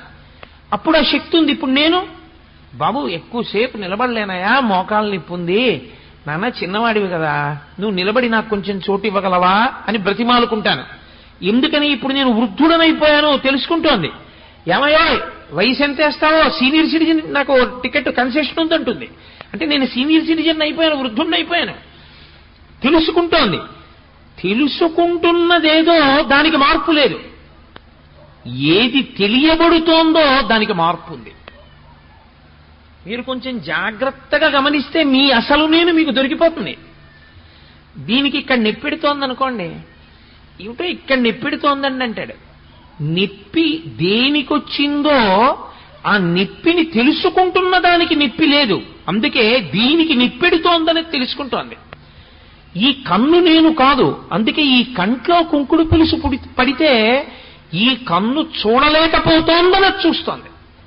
అది చూడలేని దాన్ని చూస్తోంది కన్ను, లోపల ఉన్న నేను తప్ప. కన్నే నేననుకోండి, కన్ను చూడలేకపోతే ఇక కన్ను చూడలేకపోతోందని నేను ఎక్కడ చూస్తాను? కన్ను చూడలేకపోతోందని చూస్తున్నవాణ్ణి నేను. ఈ శరీరమునకు నొప్పి పెడుతోందని తెలుసుకుంటున్నవాణ్ణి నేను. ఈ శరీరము బాల్యమునందున్నది అని తెలుసుకున్నవాడను నేను. ఈ శరీరము యవ్వనములోకి వెళ్ళింది అని తెలుసుకున్నవాడను నేను. మార్పు లేదు. బాల్యమునందు మార్పు లేదా, నేను అలాగే ఉంది. యవ్వనంలోకి శరీరం వచ్చింది, నేను ఎందు మార్పు లేదు, శరీరం మారింది. శరీరము వార్ధక్యంలోకి వెళ్ళింది, నేను ఎందు మార్పు లేదు, ఇది వార్ధక్యంలోకి వెళ్ళిందని తెలుస్తుంది. నీకు తెలియందొక్కటే ఉంది, అందుకనే భయపడుతున్నావు అన్నారు కృష్ణ పరమాత్మ. ఏది నీకు తెలియదో తెలుసా? ఇది పడిపోతుంది. నీ భయం అంతా ఏమిటంటే, ఇది పడిపోయినా నీవు ఎవరి మీద అత్యంతాభిమానం పెట్టుకున్నావో వాళ్ళ శరీరం పడిపోయినా ఇక వాళ్ళుండరు, ఇది పడిపోతే నువ్వు ఉండవు అని నువ్వు అనుకుంటున్నావు. బాల్యంలో ఉన్న నీ శరీరం యవ్వనంలోకి వెడితే లోపల ఉన్న నేను లేకుండా పోయిందా? ఉందిగా. యవ్వనంలో ఉన్న నీ శరీరం వార్ధక్యాన్ని పొందితే లోపల ఉన్న నేను లేకుండా పోయిందా? ఉందిగా. వార్ధక్యంలో ఉన్న శరీరం పడిపోతే లోపల ఉన్న నేను లేకుండా పోతుందని ఎందుకు అనుకుంటున్నావు? ఉంటుంది. మరి ఉంటే అప్పుడు దానికి శరీరం తదా దేహాంతర ప్రాప్తి, మళ్ళీ ఇంకో శరీరాన్ని పొందుతుంది. అలా ఎందుకు పొందడం? ఇందులోనే ఎందుకు ఉండిపోకూడదు? అంటే దానికి ఒక లక్షణం ఉంది. బాగా జీర్ణమైపోయినటువంటి దానిలో తాను ఉండదు. ఇది ఆ జీవుడికి ఉన్న లక్షణం అండి. అందుకే ఇల్లు కప్పంతా కన్నాలు పడిపోయింది అనుకోండి, పాడు పడిపోయింది అనుకోండి ఇల్లు, అబ్బాయి ఇందులో ఉండలేమండి అని వెళ్ళిపోతాడు. పెంకులన్నీ రాలిపోయి అంతా కన్నాలు పడిపోయి వర్షం పడిపోయి సూర్యకిరణాలు పడిపోతున్నాయి అనుకోండి, ఇల్లు పాడైపోయిందండి, శిథిల గృహం అయిపోయింది, ఇందులో నేను ఉండనని ఆ ఇంట్లోంచి బయటికి వెళ్ళిపోతాడు. ఏదో 4 గోడలు ఉన్నాయి కదండి, ఓ 4 దొంగలు ఉన్నాయిగా అందులో ఉంటానంటాడా? అనడు. సూర్యుడు చంద్రుడు ఇద్దరు కిరణముల లోపల పడితే తానుండకుండా బయటికి వెళ్ళిపోతున్నాడు. వాన ఎండ లోపలికి వస్తే నేను ఉండనంటున్నాడు. ఇది కూడా జీర్ణమైపోయి జర్జరీభూతమైపోతే ఇక తాను తినలేక, ఇక తాను త్రాగలేక, తను తిన్నది తనకి జీర్ణము కాక, తను తిన్నది నేనుగా మారక. మీరు చాలా జాగ్రత్తగా గుర్తుపెట్టుకోవాలి ఆ మాట. నేను నీళ్లు తాగితే తాగిన నీళ్లు నేనైపోతాయి. నేను అన్నం తింటే నేను తిన్న అన్నం నేనుగా మారిపోతుంది. నేను ఏది చదువుకున్నానో అది నేనుగా మారిపోతుంది. వార్ధక్యమునంత ఏమైపోతుందో తెలుసా అండి? వీటన్నింటినీ కూడా స్థూల శరీరం తిరస్కరిస్తుంది. తాను ఇంతకుముందు ఏది తెలుసుకుందో దాన్ని స్ఫురణలోకి తేదు. ఇప్పుడు నేను ఇలా ప్రసంగం చేస్తున్నాను, ఇంకో 30 ఏళ్ల తర్వాత ఈశ్వరుడు నాకు ఆయుర్దాయం ఇస్తే నేను వచ్చి ఇలా కూర్చున్నాను అనుకోండి, నేను ఇంత క్రమంలో ఉపన్యాసం చెప్పగలనని నమ్మకం ఏమి ఉండదు. ఆ స్ఫురణ ఉండదు, ఆ జ్ఞాపక శక్తి ఉండదు, క్షీణించిపోతుంది. అప్పుడు ఇలా తాళం చెవులు తీసి ఇలా పక్కనెట్టాను అనుకోండి, తాళాలు ఎక్కడెట్టాను అని వెతుక్కుంటాడు. మనవడు వచ్చి అంటాడు, తాతగారు తాళాలు అక్కడే ఉన్నాయి కదా తాతగారు అంటాడు. పరాకు వచ్చేసిందిరా అంటాడు. తాళం వేశాననుకుంటాడు, వెళ్ళిపోతాడు. తాతగారు తాళం వేయలేదంటారు. చూసావా ఎంత ఇబ్బంది వచ్చిందో, పరాకు ఎక్కడో పెట్టేశానరా అంటాడు. పరాకు వచ్చేస్తోందని బెంగోటు వచ్చేస్తుంది, అదో భయం వచ్చేస్తుంది. కాబట్టి జీర్ణమైపోతుంటే శరీరం, అందులో ఇక జీవుడు ఉండడు. దేహము కాలిపోవడానికి యోగ్యతని పొందేస్తోందనుకోండి, తాను ముందే ఖాళీ చేసేస్తాడు. ఇది మీకు అందుకే ఈ జీవలక్షణమే పక్షి దగ్గర ప్రారంభం అవుతుంది. అందుకే సంసారంలో ఉపాధి మనుష్య ఉపాధికి దగ్గరగా ఉంటుంది పక్షి. అందుకే గూడు కట్టుకోవడం, గూడు పాడైపోతే ఎగిరిపోవడం, ఇవన్నీ చేస్తూ ఉంటుంది. మనం చూడండి, ఇల్లు శిథిలమైపోయింది అనుకోండి, ఇక కాపరం ఉండం, విడిచిపెట్టి వెళ్ళిపోతాం. అలాగే అర్జున, ఈ శరీరము జీర్ణమైపోయినా, ఈ శరీరము జీర్ణము కాకపోయినా, ఇక వాసయోగ్యము కాకుండా పోయినా, వాసయోగ్యము కాకుండా ఎప్పుడు పోతుందో తెలుసా అండి? ఇల్లంతా ఉంది, చక్కగా ఉంది, తుఫానుకి కప్పు ఒక్కటి ఎగిరిపోయింది. ఉంటారా? ఉండరు, వెళ్ళిపోతారు ఇంట్లోంచి. ఇల్లంతా ఉంది, పైకప్పులో నల్లత్రాచు దూరింది పెంకుటింట్లో. ఆ ఇంట్లో మీరు పడుకుంటారా? పగయగల్గెనేని పామున్న ఇంటిలో ఉన్న ఎట్లగాక ఎట్టులుండు అంటారు నన్నయ్య గారు భారతంలో. ఇంకా ఇంట్లో మీరు కాపురం చేయరు. మీరు నిద్రపోగానే పాము ఎక్కడి నుంచి దూకుతుందో తెలియదు. ఈ శరీరమునందు అతి ముఖ్యమైనటువంటి వ్యవస్థని ఆపు చెయ్యగలిగినటువంటి స్థితి ప్రవేశించిన అకస్మాత్ కారణము చేత ఛిద్రమైన గూడు, ఏదో వెడుతున్నాడు, జరగరానంత పెద్ద ప్రమాదం జరిగింది, శరీరము ఛిద్రమైంది, ప్రధానమైన అవయవం దెబ్బతినేసింది. ఏ గుండో దెబ్బతింది, ఇహ ఉండడు జీవుడు, బయటికి వెళ్ళిపోతాడు. మెదడు దెబ్బతినేసింది, బయటికి వెళ్ళిపోతాడు. మూత్రపిండాలు రెండు నలిగిపోయాయి, బయటికి వెళ్ళిపోతాడు. ఏవి ప్రధానమో అవి నలిగిపోతే ఇక జీవుడు దాని ఎందు ఉండడు. ఎందుకంటే ఇందులో ఉండి నేనేం చేయలేను నిర్ణయానికి వస్తాడు. వచ్చి ఉత్క్రమణము, బయటికి వెళ్ళిపోతాడు. కాబట్టి అలా వెళ్ళిపోవడం వరకు నువ్వు ఒప్పుకుంటున్నావు, అక్కడ వరకు నీకు తెలుస్తోంది. నీకు భయం ఎందుకు వచ్చిందో తెలుసా? బాల్యములోంచి యవ్వనంలోకి వెళితే భయపడలేదు, సంతోషపడ్డావు. యవ్వనంలోంచి వార్ధక్యంలోకి వెళ్ళావు, భయపడిపోలేదు, నేనున్నానుగా అన్నావు. ఆ తర్వాత దానికి భయం ఎందుకు పడిపోతున్నావు తెలుసా? అయ్య బాబోయ్ ఇది ఉండదని. ఇది ఉండదేమో కానీ అర్జున, దేహం ఉంటుంది, మళ్ళీ ఇంకో శరీరంలో గడిపోతావు. ఇది విడిచిపెట్టగానే మళ్ళీ ఇంకో శరీరం ఇస్తారు, అందులో గెడతావు. తదా దేహాంతర ప్రాప్తి, అది నీకు తెలియదు కాబట్టి నీకు అనుభవంలో ఉన్నా గుర్తుండదు. అనుభవంలో ఉన్న గుర్తుండని కారణం చేత, లేకపోతే కిందటి జన్మలో శరీరం విడిచిపెట్టి ఈ శరీరంలోకి వచ్చాను నేను ఏదో శరీరం విడిచిపెట్టకపోతే ఇందులోకి ఎలా వచ్చానండి? ఇందులోకి వచ్చానంటే ఒకటి విడిచిపెట్టి ఇందులోకి వచ్చాను. కానీ మరి విడిచిపెట్టింది ఎందుకు గుర్తులేదు? అది గుర్తుందనుకోండి, నాకు పెద్ద విషయం ఏముందండి, ఇందులో బాల్యం మారి యవనంలోకి వస్తే నేను లేనా? యవ్వనం మారి వృద్ధాక్యంలోకి వెడితే ఇందులో లేనా? దీన్ని విడిచిపెట్టినప్పుడు మళ్ళీ వెడతాను. గతంలో ఓసారి అది విడిచిపెట్టి ఇందులోకి వచ్చాను కదండి, ఇప్పుడంతే ఇది విడిచిపెట్టి మళ్ళీ ఇంకో దాంట్లోకి వెడతానంటాను. అది జ్ఞాపకం లేదు, అది నీకు స్ఫురణలో లేదు. అలా ఎందుకు మారావో నీకు గుర్తులేదు అర్జున. తదా దేహాంతర ప్రాప్తి, కానీ శరీరం పొందుతావు. కాబట్టి ధీరులైనటువంటి వారు, పండితులైన వారు, వేదాంతమును అవగాహన చేసుకున్నవారు, వేదాంతము అనుభవంలోనికి తెచ్చుకున్నవారు దాని ఎందు నముహ్యతి, మోహమును పొందరు, భయాన్ని పొందరు. ఆఫ్టర్ ఆల్ ఇది బాల్యంలో ఉన్నప్పుడు భయపడ్డానా, యవ్వనంలో ఉంటే భయపడ్డానా, వార్ధక్యంలో ఉంటే భయపడ్డానా? ఉన్నాను కదా అన్నాను, అప్పుడు ఉంటాను. ఇది విడిచిపెట్టినా ఇంకో దేహంలో ఉంటాను. కాబట్టి ఏమిటి భయం నాకు? కాబట్టి ఇది పడిపోతుంది, నాకేం భయం లేదు. పడిపోతే పడిపోనివయా, ఇది తనంత తాను పండై పడిపోతే ఇందులోంచి ఇంకో దాంట్లోకి ఎడతాను, ఇంకో శరీరంలోకి ఎడతాను. బాల్యంలోంచి యవ్వనంలోకి, యవ్వనంలోంచి వార్ధక్యంలోకి వెళ్ళినందుకు. కాబట్టి ఇంకా ఏడవడం ఎందుకు? దేనికి బాధపడిపోతున్నావు? దేనికి ఏడుస్తున్నావు? శరీరాలు పడిపోతాయి, నేను చంపేస్తానంటే ఏంటి? నువ్వు చంపేస్తే అయిపోతుంది అనుకుంటున్నావు, వాడు ఇంకో శరీరంలోకి వెళ్ళిపోతాడు అంతే. నువ్వు చంపకుండా ఉంటే వాడు ఉండిపోతాడు అనుకుంటున్నావా? జర్జరీభూతం అయిపోయిన తర్వాత వెళ్ళిపోతాడు. మరి నీ కర్తృత్వం ఏంటి? నీ కర్తవ్యం నీది, నీ ధర్మం నీది. నువ్వేం చేయాలో తెలుసా? ధర్మాన్ని నిలబెట్టడానికి ఇప్పుడు ఈ శరీరములను నువ్వు సంహరించాలి. నువ్వు కేవలం నిమిత్తం, అసలు చంపేవాడు ఈశ్వరుడు, వాడు ఒకడు ఉన్నాడు. ఇవన్నీ ఎవడు నడుపుతున్నాడో వాడు అవన్నీ చేసేది. ఇది తెలియక ధీరుడవు కాక మోహాన్ని పొందుతున్నావయా అని. ఇందులో ఒక గొప్ప రహస్యం ఒకటి ఉంది.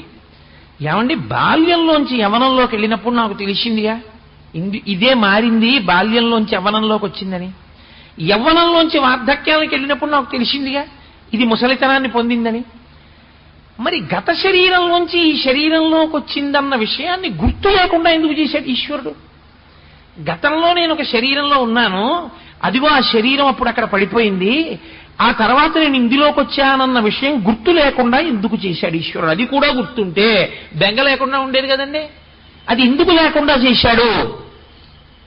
ఆ రహస్యాన్ని రేపు విందురుగాని. గంట సమయం అయిపోయింది కాబట్టి రేపు ఆ విషయాన్ని వివరణ చేస్తాను.